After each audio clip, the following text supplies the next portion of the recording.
포커스 시간입니다. 오늘은 박수현 더불어민주당 의원과 함께하겠습니다. 어서 오세요. 안녕하십니까? 안녕하세요. 네. 어제 화면으로 뵀습니다, 저는. 국정기획위원회에서 예. 국정과제 5년 동안 어떻게 하겠다라고 발표를 했는데 보니까 국가균형성장특별위원장 예. 자격으로 발표를 하셨더라고요. 이건 꼭 하겠다, 강조하고 싶은 과제 있으세요? 그러니까 지금 그 대한민국은 수도권이라고 하는 하나의 엔진으로 움직여 왔지 않습니까?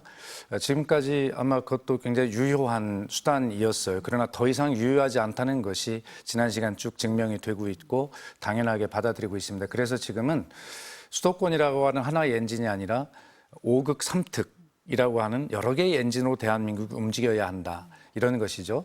이런 정책은 그동안 여러 정부를 거치면서 비슷하게 있어 왔습니다.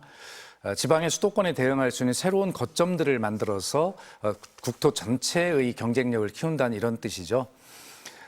그런 측면에서 이 5극 3특 중심의 새로운 국가 균형 성장 전략을 저희가 이제 만들었는데 좀 말이 어려우실 것 같습니다.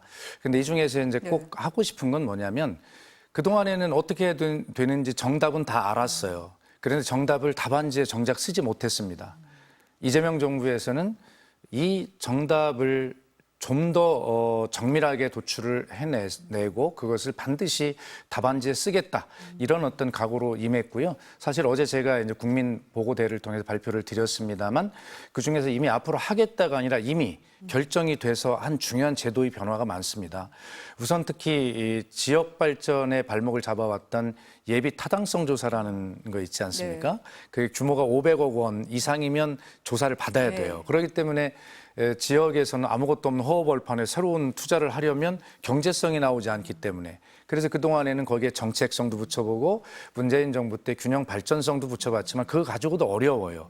그래서 이번에 아예 500억 규모의 예비 타당성 조사 대상을 1,000억 원으로 대폭 상향했습니다.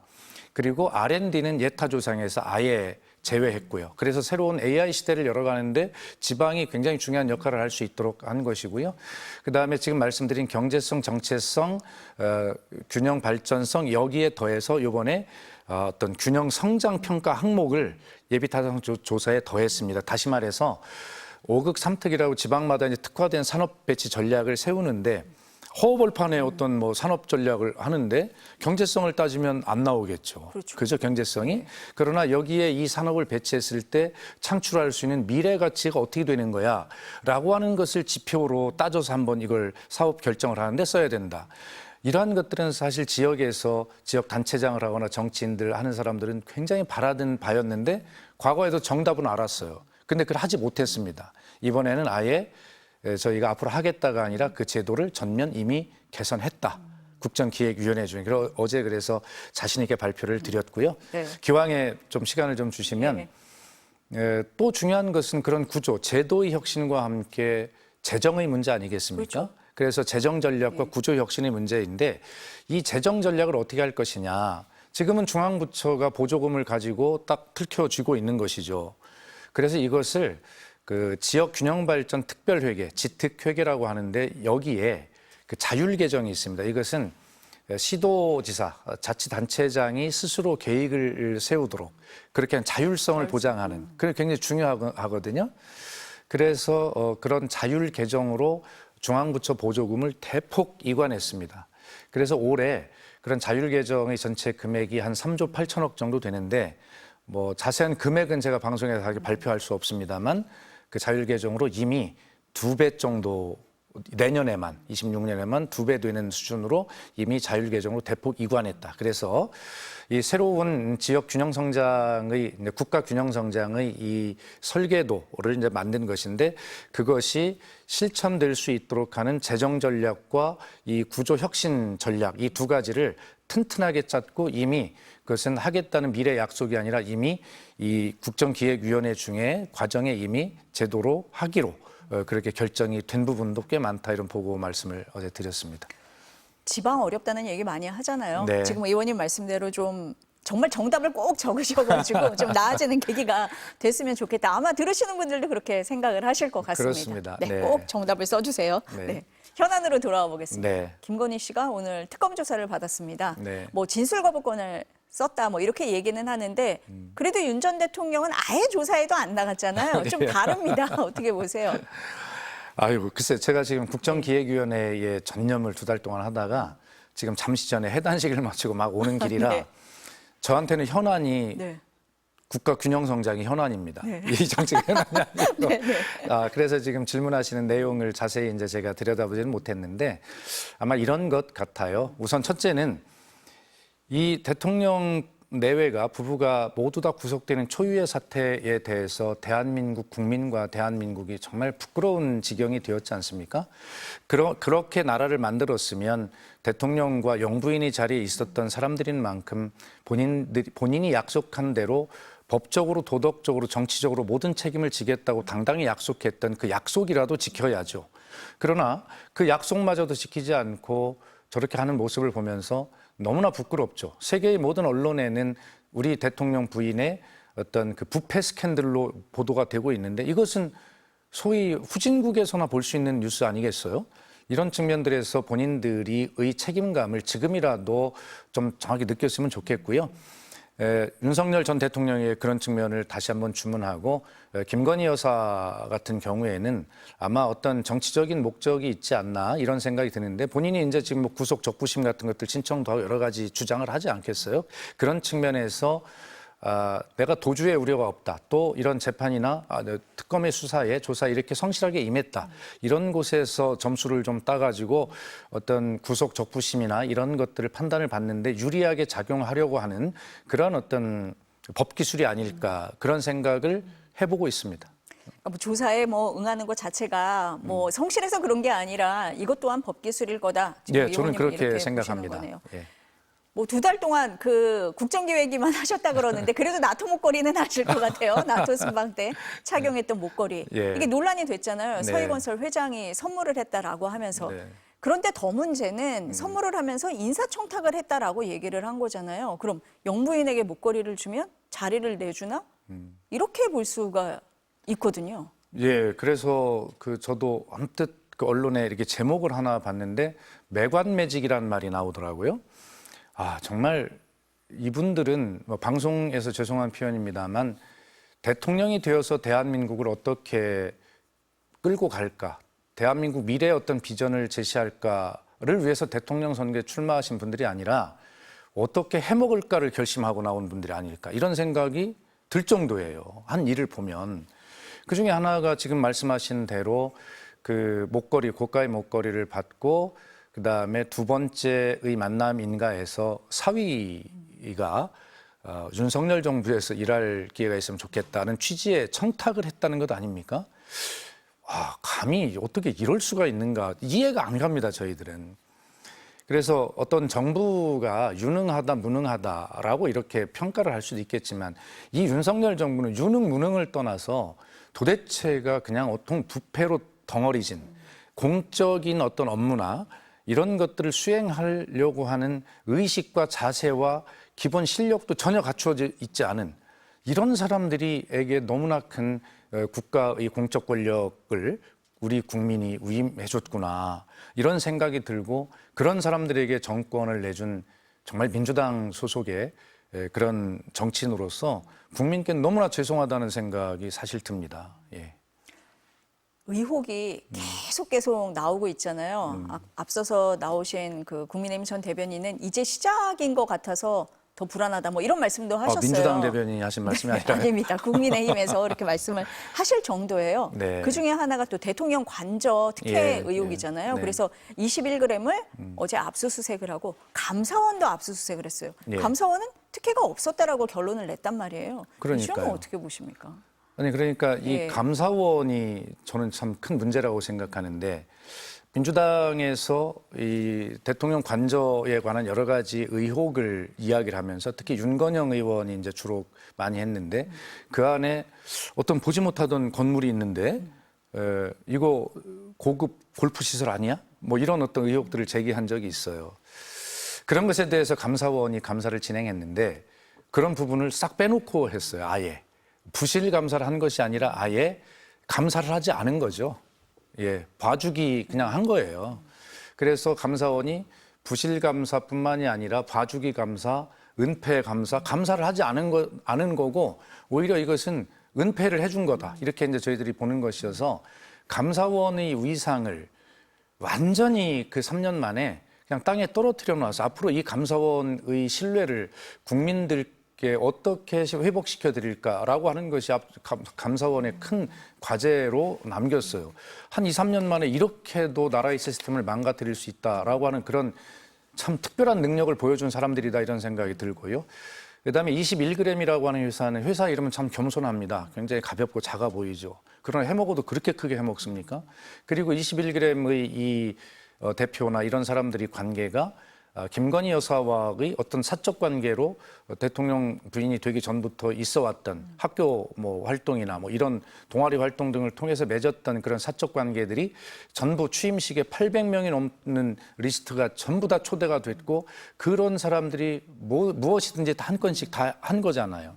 그래서 아까 윤희석 대변인 말씀대로 국민의힘 대변인입니다. 말씀대로 이제 시작이다라고 하는 것이 그동안은 권력이 있었기 때문에 이것을 감사원의 감사도 무마시킬 만큼 그렇게 강력한 힘 때문에 버텼지만 이제 이 보호막이 사라진 다음에는 본격적으로 이것이 드러나게 될 것이고 이번에도 서희건설 회장이 고가의 목걸이를 내가 주었다라고 자수서를 제출함으로써 구속이 된 것 아닙니까? 그렇죠. 결과적으로는 이제 보호막이 모두 사라진 이 부정부패의 큰 스캔들, 이 덩어리, 보따리가 이제 풀리기 시작했다. 한번 풀리기 시작한 보따리 매듭은 풀려고 하지 않아도 스스로 풀어질 것이다. 걱정이 됩니다. 앞으로 더 나올 거다. 의원님도 이렇게 보시는 저도 그렇게 거네요. 봅니다. 네. 네. 어제 그 김건희 국정농단 특검에서 국민의힘 당사 압수수색했잖아요. 네. 2023년 3월에 그렇습니다. 당대표 선거 때 통일교 교인들이 조직적으로 가입을 했느냐 이거 보기 위해서인데 국민의힘이 굉장히 거칠게 반발을 했거든요. 어떻습니까? 예, 민주당도 중앙 당사를 압수수색할 때 굉장히 반발을 했습니다. 그러나 그것은 이유가 있었어요. 그러나 이 문제와는 차원이 다릅니다. 이 문제는 집단적으로 입당을 했다는 증언들이 나오고 있고 선거에 관여했다는 증언들이 나오고 있는 거잖아요, 계속.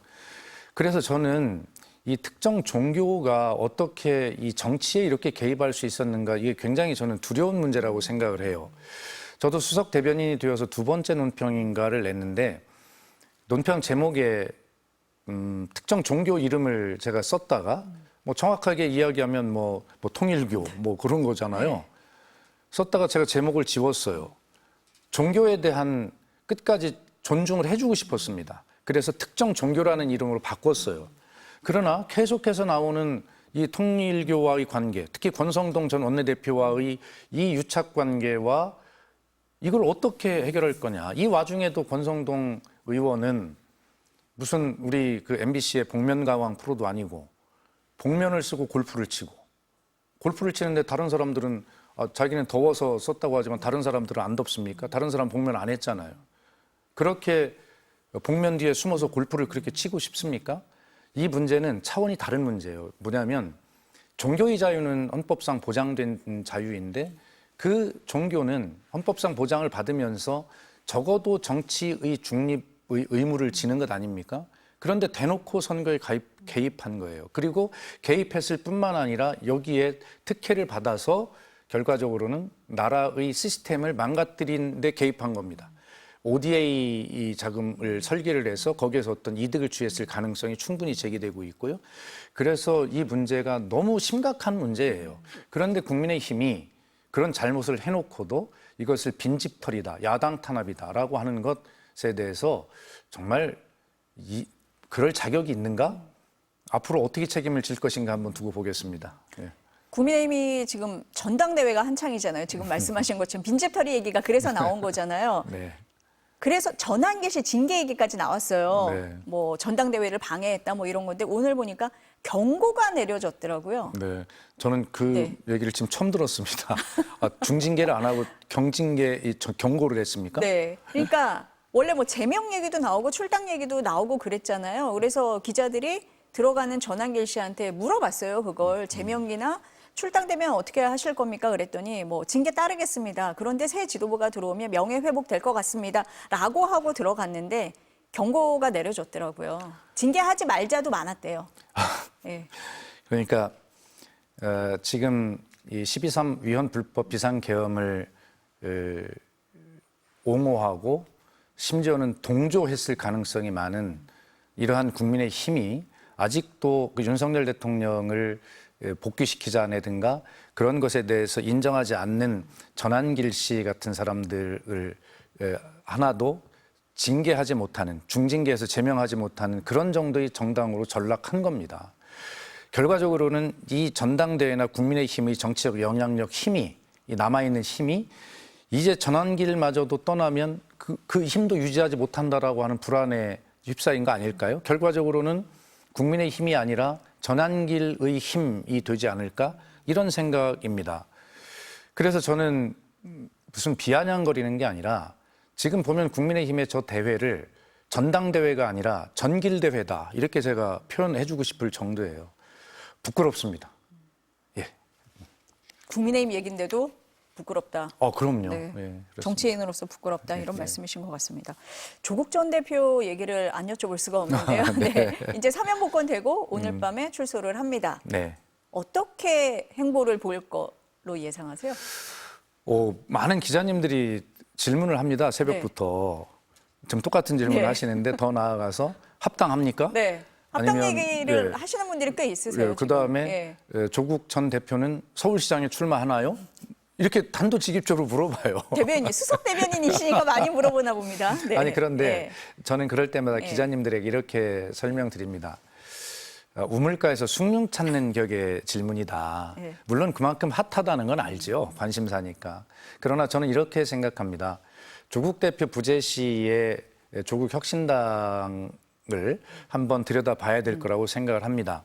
우선은 제가 타당의 이야기라 조심스럽기는 합니다만 합리적으로 추측을 해보면 지난 대통령 선거 때 조국 대표는 없지만 그래도 조국 혁신당이 독자적으로 다른 대통령 후보를 내야 된다고 주장하는 분들이 있었을 거 아닙니까? 그런 반면에 이재명 후보를 지지하는 쪽으로 가야 된다. 정권 교체가 우선이다. 이렇게 하는 분들이 있었을 거 아니에요? 그분들이 노선 투쟁이 있었다고 저는 생각을 합니다. 그리고 그런 갈등이 보이지는 않겠지만 지금까지 있을 거라고 생각해요. 그렇다면 조국 대표가 출소 후에 해야 할 가장 중요한 일은 당내의 노선 투쟁을 정리하고 당을 하나로 정비하는 일이 우선 급하다고 생각합니다.